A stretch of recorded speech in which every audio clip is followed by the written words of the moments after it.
On a l'impression que la surface de notre planète est solide, qu'elle ne bouge pas. Mais en réalité, sous nos pieds, des forces titanesques sont constamment à l'œuvre. Ça étire, ça compresse, ça tord la roche dans tous les sens. Alors aujourd'hui, on va s'intéresser à ce qui se produit quand toute cette pression devient juste trop forte. Que se passe-t-il quand la Terre se brise? Allez, on plonge directement dans le vif du sujet. Regardez-moi ça. Ce n'est pas juste une jolie photo de roche. Non, ce qu'on a là, c'est le témoin silencieux d'une force absolument inouïe. On voit bien ces strates, ces couches qui ont d'abord été pliées, tordues, et puis, crack, littéralement cassées. C'est le point de départ parfait pour notre petite enquête géologique. Et voilà, cet exemple nous amène pile à la question centrale. La croûte terrestre, il faut vraiment l'imaginer comme un immense élastique qu'on tendrait à l'extrême. On sait bien qu'à un moment, il va lâcher, il va casser. La question, c'est comment? Et surtout, qu'est-ce que ces fractures peuvent bien nous raconter sur les forces colossales qui animent notre planète? Alors, pour y répondre, commençons par le commencement. Qu'est-ce qui se passe concrètement quand la Terre se brise? Bon, le terme un peu scientifique pour ça, c'est la déformation cassante. En gros, c'est ce qui arrive dans la partie la plus superficielle de la croûte terrestre. On parle quand même de plusieurs kilomètres d'épaisseur. Là, quand la roche est soumise à une contrainte trop forte, eh bien, elle ne va pas se plier gentiment comme de la pâte à modeler. Non, elle se fracture. C'est une rupture nette, franche. Mais attention, parce que toutes les fractures ne se ressemblent pas. Loin de là. Les géologues, eux, font une distinction vraiment cruciale. Alors, simple fissure ou véritable faille? Alors voilà la différence, elle est fondamentale. D'un côté, on a ce qu'on appelle la diaclase, c'est une simple fissure, ok, une fente dans la roche, mais rien n'a bougé. Et de l'autre, on a la faille. Et là, ça change tout. Les deux blocs de roche de chaque côté de la cassure, eux, ils ont bougé l'un par rapport à l'autre. Le mot-clé, le point crucial, c'est vraiment ça, le mouvement. C'est ce qui transforme une bête fissure en un événement géologique majeur. Bon, on va se concentrer sur les failles, parce que ce sont elles qui ont les histoires les plus intéressantes à nous raconter. Et pour bien comprendre ce récit, eh bien, il faut d'abord disséquer un peu la bête, apprendre à lire son anatomie. Et ce qui est assez fascinant, c'est que les géologues, pour décrire une faille, ils utilisent un vocabulaire d'une précision quasi chirurgicale. C'est une véritable dissection.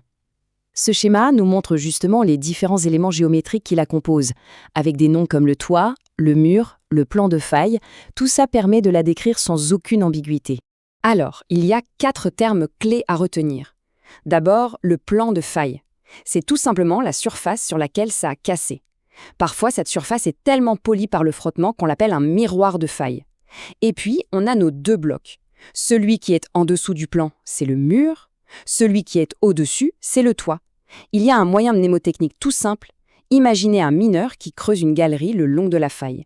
Ses pieds seraient sur le mur, et il pourrait accrocher sa lanterne au toit. C'est logique. Ok, maintenant qu'on a le vocabulaire, on est équipé pour la suite. On peut enfin analyser les 3 grands scénarios possibles, les 3 types de mouvements qu'on peut observer le long d'une faille. Premier scénario, la faille normale. Ici, il faut imaginer qu'on étire la croûte terrestre. C'est une force qu'on appelle d'extension.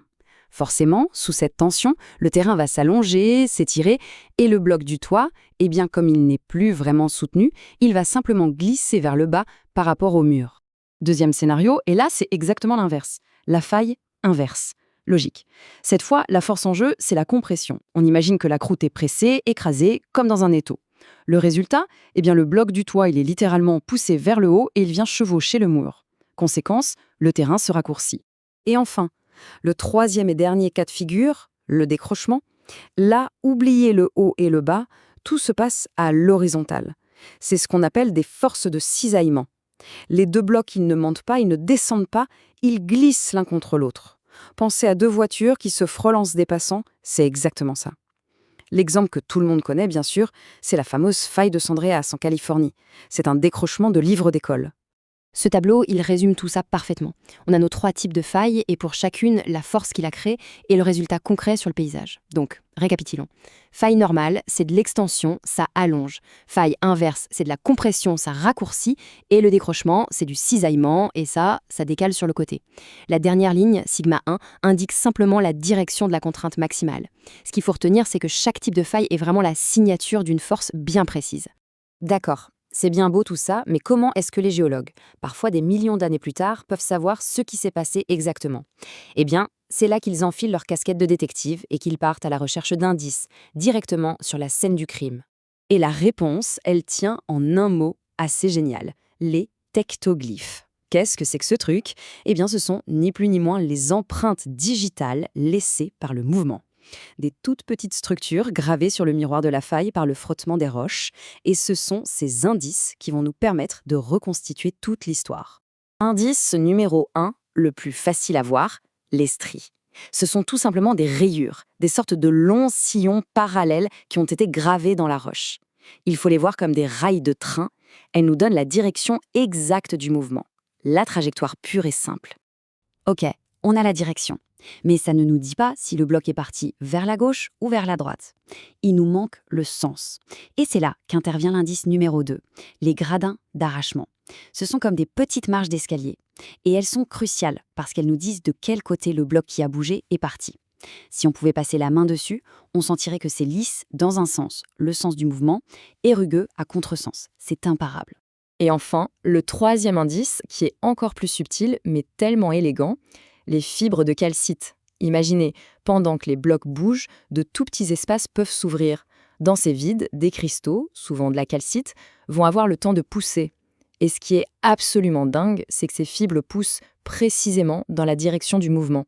Elles fossilisent le déplacement, millimètre par millimètre. C'est un véritable enregistrement du glissement. Bon, maintenant on sait comment lire l'histoire d'une seule faille, comment la faire parler. Mais si on prenait un peu de recul, changeons complètement d'échelle, parce que quand ces événements s'accumulent, les conséquences peuvent être absolument spectaculaires. Comment passe-t-on d'une faille à une montagne? Tout commence souvent avec une simple faille inverse, due à la compression. Mais si cette force continue, si elle est colossale, la faille peut s'aplatir et devenir une nappe de charriage. C'est une gigantesque écaille de roche qui va être transportée sur des distances folles. On parle de dizaines, parfois de centaines de kilomètres.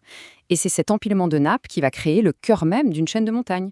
Une grande partie des Alpes, c'est exactement ça, un millefeuille de nappes de charriage. C'est quand même incroyable quand on y pense.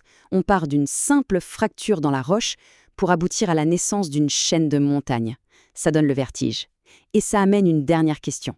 Si une simple cassure peut raconter une telle épopée, quelles autres histoires absolument grandioses sont inscrites là, dans les roches sous nos pieds, attendant simplement que l'on apprenne à les déchiffrer?